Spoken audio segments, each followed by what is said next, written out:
Será que a McLaren tem uma asa traseira ilegal? O que é esse tal mini DRS que estão falando e por que a gente tem que ficar de olho nisso? Quer dizer, a gente não. As outras equipes é quem tem que ficar de olho. Seja muito bem-vindo a mais um vídeo aqui no F1. Eu me chamo Fernando, sou aqui do canal F e falo de Fórmula 1 e das coisas que eu encontro, seja de histórias ou até mesmo de algumas coisas envolvendo aerodinâmica e detalhes do carro, como é o caso deste vídeo. Eu tenho um pouco de vontade de aprender sobre, então cá estou eu para dividir esse conhecimento que eu descobri com vocês. Durante o GP do Azerbaijão de 2024, a gente viveu uma situação um pouco curiosa, principalmente entre Oscar Piastri e Leclerc. No início da corrida, a gente reparou que o Piastri sempre estava perto do Leclerc em qualquer situação.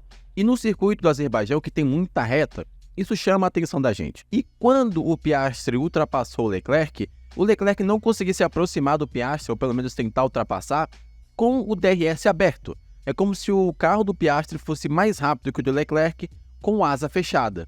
Mas como que isso aconteceu e por que o Leclerc sofreu tanto para tentar ultrapassar e não conseguiu? Eu até falei com vocês no vídeo anterior, não sei se você assistiu ou reparou, que o Leclerc sempre tentava ultrapassar da mesma forma. Ele nunca tentava uma forma diferente.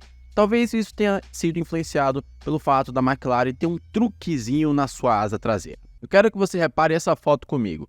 Esse é o carro da McLaren num setor da pista em que não está numa reta.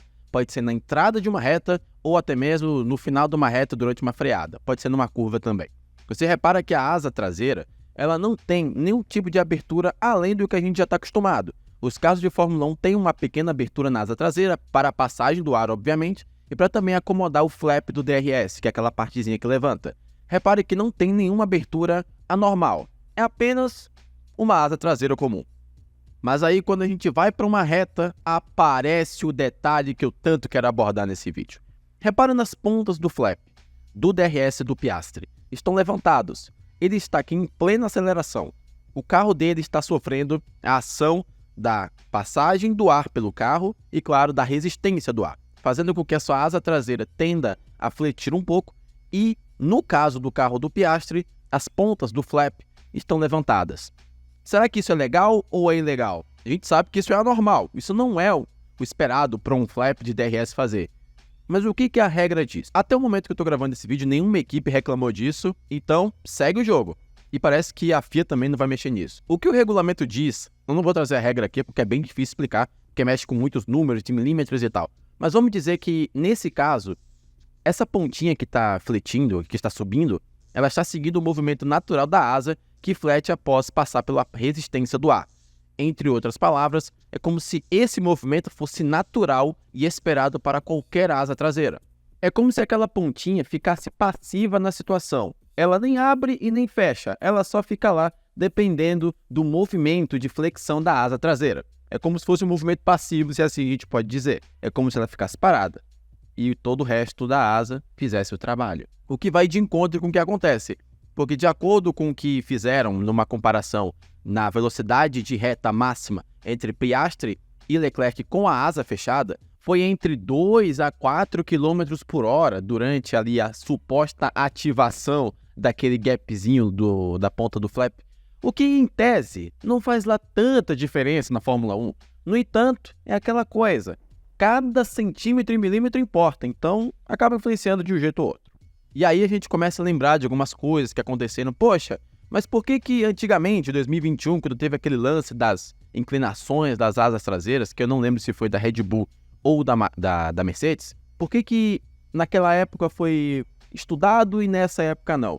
Como eu já falei, o regulamento meio que interpreta essa situação como se fosse um movimento natural do flap. No caso daquela época, as asas estavam se fletindo para trás além do limite máximo, então elas tinham que punir para evitar qualquer tipo de problema em relação a isso, ou uma vantagem indevida. O que é verdade é que a McLaren, se isso continuar, vai ser um truque de gênio, porque ela consegue uma espécie de mini DRS a partir do movimento natural de flexão da asa, o que em tese é permitido, pelo menos por enquanto.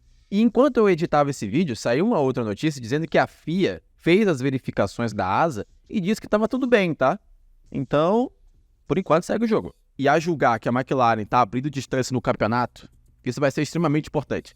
Porque qualquer truque na Fórmula 1 é importante. A gente sabe que na categoria é uma briga de pilotos na pista, mas também uma briga de engenheiros fora dela. E cada truquezinho é importante. Nesse caso, talvez a McLaren tenha ido para uma área cinzenta do regulamento.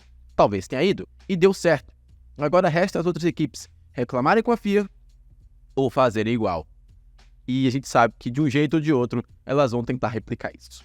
Muito louco isso que está acontecendo na McLaren. Enquanto eles estão batendo cabeça para discutir futuro de piloto e coisas do tipo, eles estão aprendendo a fazer um carro no mínimo detalhe possível para obter qualquer tipo de vantagem. E essa é uma das melhores partes da Fórmula 1, sejamos honestos aqui. Então fica aqui o meu pedido de desculpas para o Leclerc. Leclerc, eu falei que você não conseguia elaborar outro jeito de ultrapassar o Piastri. Me desculpa, eu não sabia que a McLaren estava tão bem assim de asa traseira. Peço o meu perdão para você que torce pro Leclerc também, que não gostou do que eu falei. Acho que ninguém reclamou, mas tá aqui. Peço meu perdão, eu não sabia desse detalhe, mas eu mantenho a minha opinião. Dito tudo isso, quero saber a sua. Comenta aqui embaixo o que você acha disso tudo, dessa asa, desse detalhe, do que o regulamento acha. Por enquanto, o regulamento diz que pode. Mas será que vai ficar até o final? Será que as equipes vão reclamar? Será que de fato fez toda a diferença? Foram 3 a 4 quilômetros mais rápidos com a asa fechada? Será que de fato as equipes vão reclamar disso? Será que vai continuar? Será que vai fazer efeito? São muitas dúvidas, mas eu quero saber o que você acha disso tudo. Comenta aqui embaixo. Se gostou desse vídeo, me siga para ver mais vídeos assim. Clica nesse like, seja membro do canal. E eu te vejo no próximo vídeo aqui no YouTube, falando de coisas que eu reparei e com argumentos que eu precisei ler até agora há pouco para elaborar esse vídeo para vocês, com esse microfoninho aqui que já tá me deixando na mão, coitado, depois de muito tempo. Vejo você no próximo vídeo, se cuide, até lá.